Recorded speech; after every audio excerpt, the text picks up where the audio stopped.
Kwa majina mimi naitwa Mwalimu Samuel Peter. Ni mkuu wa chuo cha utalii Serengeti, kinachofahamika kama SETCO. SETCO ni chuo kilichoanza tangu mwaka 2006. Sisi tunajihusisha na utoaji wa mafunzo mbalimbali katika fani za hoteli na utalii. Kwa hiyo kipekee sisi kama lilivyo jina letu kwamba ni Serengeti Tourism College, tumejikita sahihi kabisa kutoa mafunzo kwenye area hiyo ya utalii. Hatujaweza kuingia katika kutoa kozi zingine hizi za ufundi, lakini sisi tukaamua japo ni component ambazo zipo au katika mwamvuli tuliopo wa utoaji wa elimu na mafunzo ya ufundi stadi, kipengele hiki cha hospitality and tourism ni moja ya fani zilizo chini na ambazo zinaratibiwa na VETA, au tunaweza kusema kwa sasa baada ya kuwa serikali ilichukua taasisi ya VETA, mamlaka ya elimu na mafunzo ya ufundi VETA, ikachukua na ile baraza la elimu na mafunzo ya ufundi NACTE, vikaunganishwa na vikazaa taasisi moja ambayo kwa sasa inaitwa NACTIVATE. Na tukaona kwamba sisi fursa tulionayo kubwa ni ya utalii katika eneo letu, kwa kuzingatia kwamba tuko jirani tu na hifadhi ya taifa ya Serengeti. Kwanza chuo kiko ndani ya wilaya Serengeti, na wilaya Serengeti ndio wilaya yenye hifadhi ya taifa ya Serengeti. Hifadhi ya taifa ya Serengeti, tukaona tujikite kuwa na hizo occupation chache tu ambazo zina fall kwenye hii sekta ya hospitality and tourism, ambazo tunaona kwetu ni fursa kubwa. Tujikite katika hizo na tuendelee kutoa mafunzo katika hizo fani. Na mpaka sasa tunazo fani takribani 6 ambazo tunazitoa,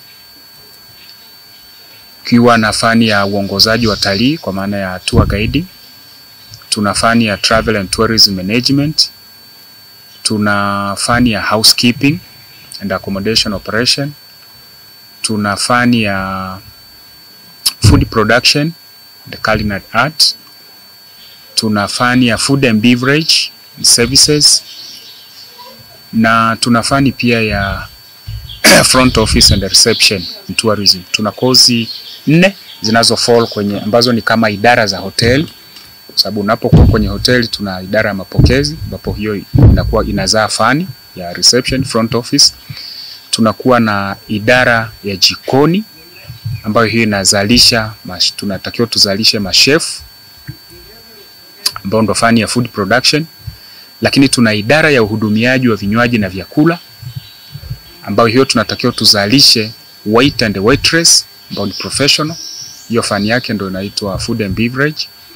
Lakini tuna idara ya vyumba na usafi kwa ujumla, hiyo inazalisha kitu kinaitwa housekeeping and accommodation operation. Inakuwa ni idara moja ambayo kidogo ni pana kwenye hoteli, kwa sababu inajumuisha habari ya accommodation kwa maana ya rooms, inabeba pia public areas, lakini pia inabeba na eneo la laundry. Kwa hiyo huduma zote za laundry zina fall under hiyo department ya housekeeping. Katika hizi fani zote tunazozitoa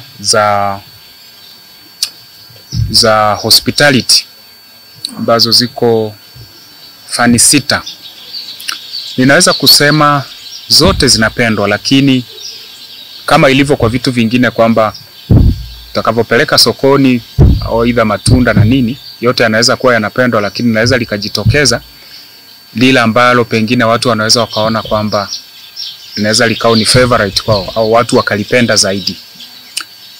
Fani ya upishi inapendwa sana na inapendelewa pia na vijana wa kiume, na nafikiri ni kutokana na field yenyewe jinsi ilivyo, kwamba kozi yenyewe jinsi ilivyo, kwamba kozi ya upishi, mtu anapokuwa mtaalamu wa upishi, wanapokuwa wameenda sasa katika maeneo yao ya kazi, fani zingine zinakuwa zinaenda na ikifika mahala zinakuwa na limit, pengine zinaweka limit labda ya umri zinaweka limit pengine labda ya unene. Hatusemi kwamba watu wasio wanene, lakini kuna muda ikifika mtu amekuwa mnene sana au amekuwa pengine kwa bahati mbaya akapata labda ulemavu fulani, kwa hiyo unakuta kwamba hicho kinaweza kikawa kikwazo cha kumfanya kwamba asiendelee na kazi yake kupitia idara hiyo atakayokuwa anaifanya.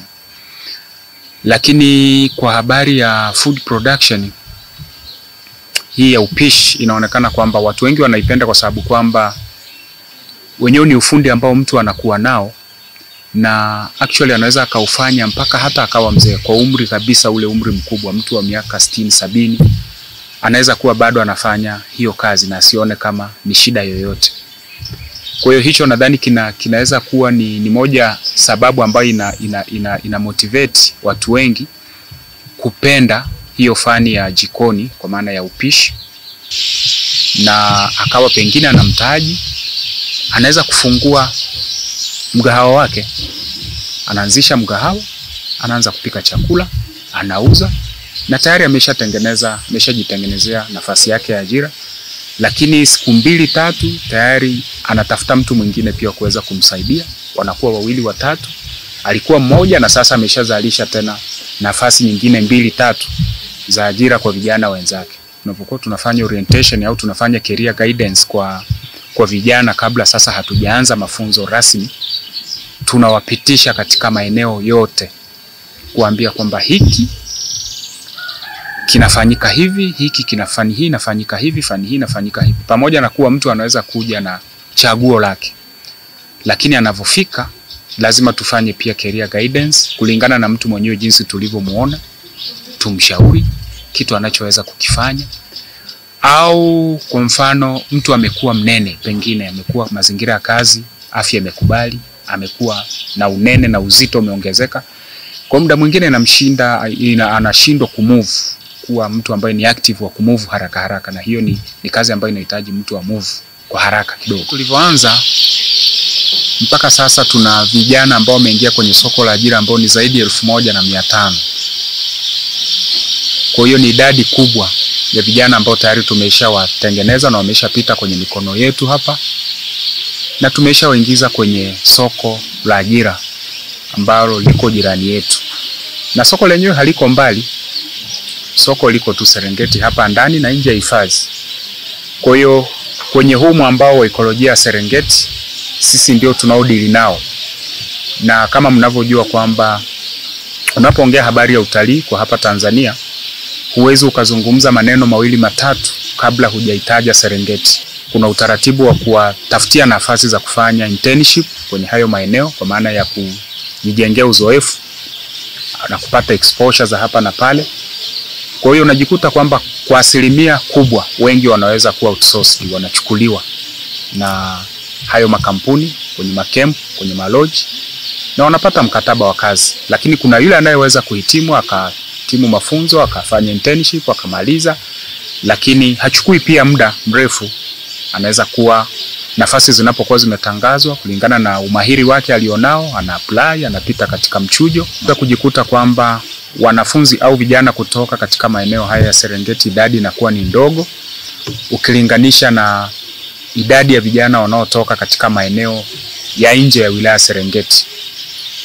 Na nafikiri hii kwa utafiti ambao tumekwisha kufanya unaonyesha kwamba jamii ya watu wa Serengeti ni jamii ya watu ambao hapo awali historia inaonyesha kwamba wao walijikita katika ufugaji, kilimo. Kwa hiyo pia hawakujihusisha sana na swala zima la utalii. Utalii ni kitu ambacho kilikuwa kigeni sana kwa watu wa Serengeti. Naweza nikasema na mkoa wa Mara kwa ujumla. Labda anaenda kufanya kazi kwenye hoteli, anaenda kufanya kazi ya kuhudumia watu chakula, anaenda kupikia watu. Sasa kidogo ilikuwa ni ngumu kwa mtu wa mkoa wa Mara kuweza kuamini kwamba especially kwa kijana wa kiume anaweza akaenda kupika chakula akimwandalia mtu mwingine. Kwa hiyo waliamini katika zile kazi ambazo ni ngumu, kazi zinazohitaji mtu kuwa strong, Vitu kama hivyo ndivyo walivyoamini. Kwa hiyo ni vitu ambavyo sasa kadiri tunavyoenda tunazidi kubadilisha zile mindset zao, yani ule mtizamo wao. Pamoja na ufundishaji, lakini tunakuwa na kazi ya ziada ya kutoa hamasa kwa jamii kwamba jamani, hii sasa ndio fursa tulionayo na ndio fursa inayotengeneza nafasi za ajira. Watu kutoka jamii zingine tofauti wanaingia na wanaonekana wakifanya kazi za namna hiyo, lakini pia watu hawa kusafiri na kwenda katika maeneo mengine wanaona mafanikio na maendeleo ya watu hao, jinsi gani wameweza kufanikiwa na kuendelea. Lakini wanapouliza nini siri ya haya mafanikio na maendeleo yao, wanaambiwa kwamba hao wamejikita ni wafanyakazi walio ndani ya sekta ya utalii. Kwa hiyo wanaona kumbe ni fursa walioweza kuipuuza, lakini hiyo fursa haiko mbali, iko mlangoni kwao. Ni swala ambalo sasa sisi linahitaji tufanye, yani sio kwa mfano si Setco peke yake, wadau wengine mbalimbali, wadau wa uhifadhi, wadau wa utalii, wote tunalazimika, tunakuwa na jukumu zito la kuwekeza kwenye kubadili fikra za hawa watu. Watu wanaweza kwenda, nadhani unajua kwamba maeneo yaliyohifadhiwa yana taratibu zake, na kila siku hata viongozi wanajaribu kusema kwamba eneo lolote ambalo limehifadhiwa lina taratibu zake za kuingia na kuhudumiwa. Kwa hiyo kama utaingia kinyume na utaratibu, basi utakumbana na mkono wa sheria, na pindi utakapokuwa umekumbana na mkono wa sheria, ina maana madhara yake ni makubwa. Utakamatwa, utashtakiwa, utafungwa. Kwa maana ya sifa au vigezo tunavyovizingatia sisi kwa vijana ambao tunawadahili hapa kwa ajili ya mafunzo, sisi tunadili na vijana waliohitimu kidato cha 4 kwa sana,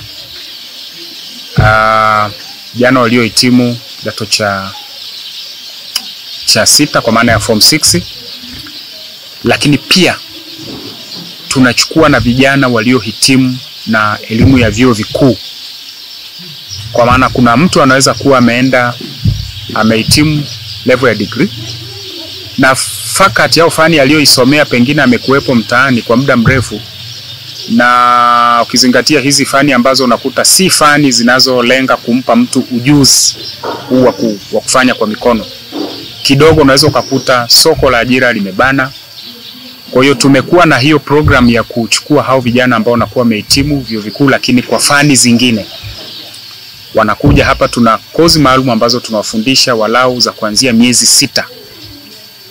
Tukishawafundisha tunawalink na soko lenyewe la ajira. Ni vijana kuchangamkia fursa na washauri wachangamkia fursa.